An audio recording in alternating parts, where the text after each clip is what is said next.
English में बहुत सारे ऐसे कॉमन वर्ड्स हैं जिसके सिंपल मीनिंग को तकरीबन सब लोग जानते हैं और उसका धड़ल्ले से इस्तेमाल भी करते हैं। लेकिन इस वीडियो में मैं आपको उन्हीं कॉमन इंग्लिश टर्म्स के कुछ ऐसे विशेष मीनिंग्स के बारे में बताऊंगा जो बहुत कम लोग जानते हैं। हेलो एवरीवन, मैं हूं भुवन भास्कर मिश्रा और आप देख रहे हैं मेरा YouTube channel English with Bhaskar sir. इस चैनल को करें सब्सक्राइब, बेल आइकन को प्रेस करें। आइए शुरू करते हैं। फर्स्ट जो वर्ड है वो है फायर। फायर जिसका मतलब होता है आग, लेकिन यहाँ फायर नाउन जब रहेगा तो उसका मतलब है आग। लेकिन फायर का यहाँ वर्ब के रूप में हम लोग मीनिंग को डिस्कस करेंगे।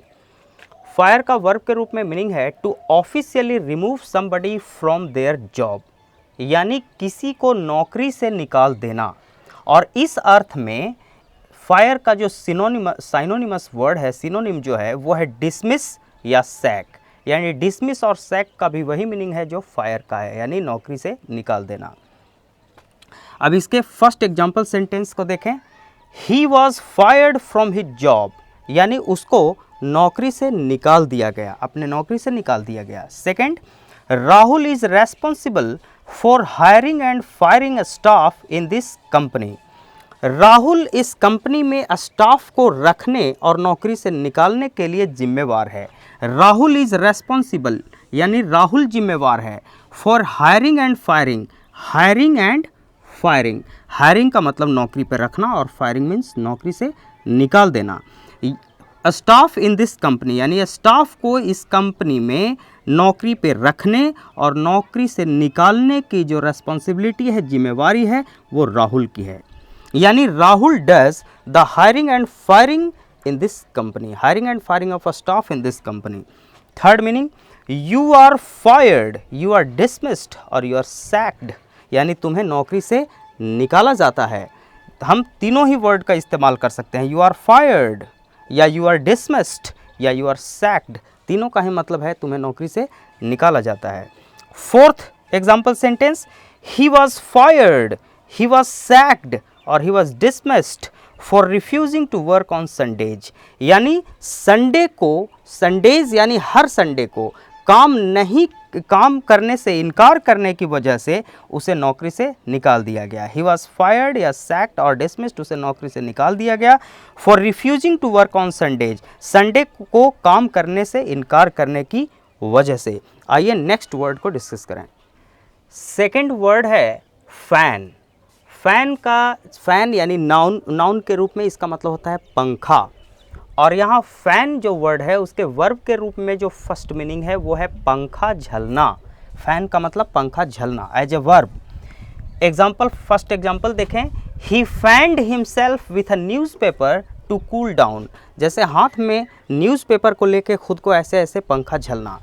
जैसे he fanned himself with a newspaper, उसने खुद को न्यूज़पेपर से पंखा किया, टू कूल डाउन ठंडा होने के लिए, गर्मी से राहत पाने के लिए। और सेकंड जो मीनिंग है आग को तेज सुलगाना। प्लीज़ फैन द फायर, यानी आग सुलगा हुआ है और वो बुझ रहा है थोड़ा, तो हम बोलते हैं फैन द फायर, यानी आग को पंखा करो और इसे तेज सुलगाओ, fan the fire. Third meaning को देखें, हैंड।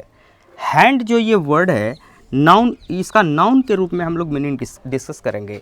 नाउन के रूप में इसका एक मीनिंग है हाथ, लेकिन यहाँ पे हम लोग इसका एक जो मीनिंग है मदद, उसको डिस्कस करेंगे। और मदद के रूप में हम लोग हैंड का इस्तेमाल ए हैंड के रूप में करते हैं, ए hand.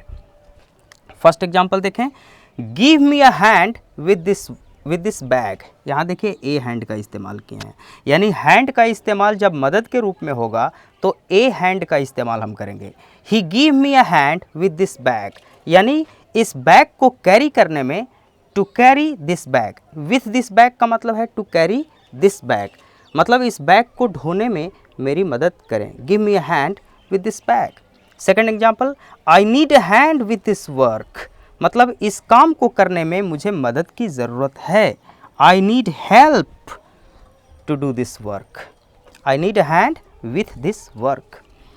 He is always willing to lend me a hand, मतलब he is always willing to help me. Lend me a hand का मतलब होता है टू हेल्प मी, मतलब वह हमेशा मेरी मदद करने के लिए इच्छुक रहता है।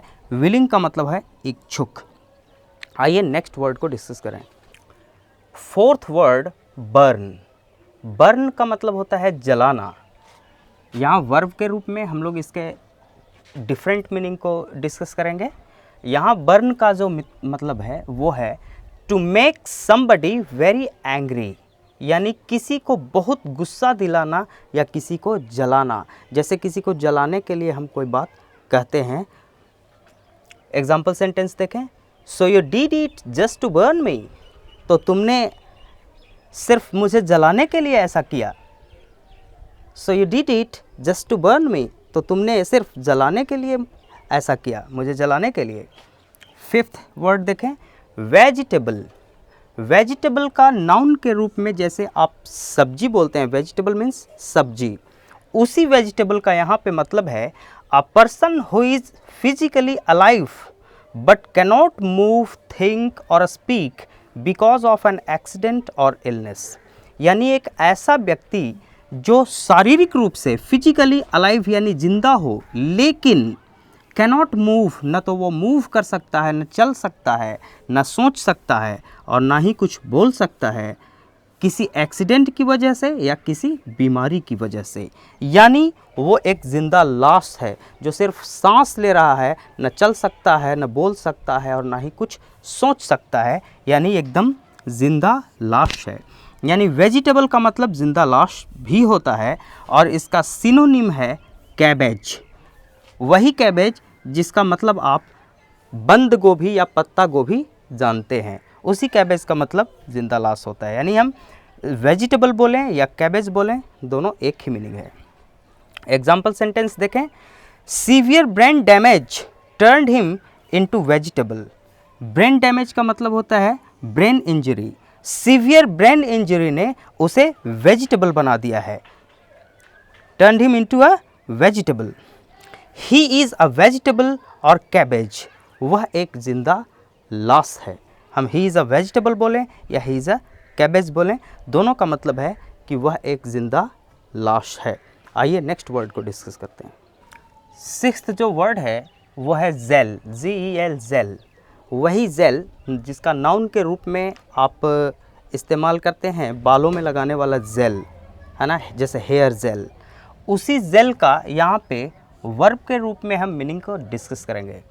वर्ब के रूप में इसका मीनिंग है of two or more people to work well together or to form a good relationship. यानी दो या दो से अधिक व्यक्तियों का एक साथ मिलजुल कर काम करना या एक अच्छा रिलेशनशिप डेवलप करना एक दूसरे के साथ। एग्जाम्पल सेंटेंस देखें। We gel with each other, मतलब वी फिट टुगेदर वेल। हम लोग बोलते हैं एक दूसरे के साथ जेल होते हैं, मतलब एक दूसरे के साथ फिट बैठते हैं, एक दूसरे के साथ अच्छा रिलेशन बना के रखते हैं। We gel with each other.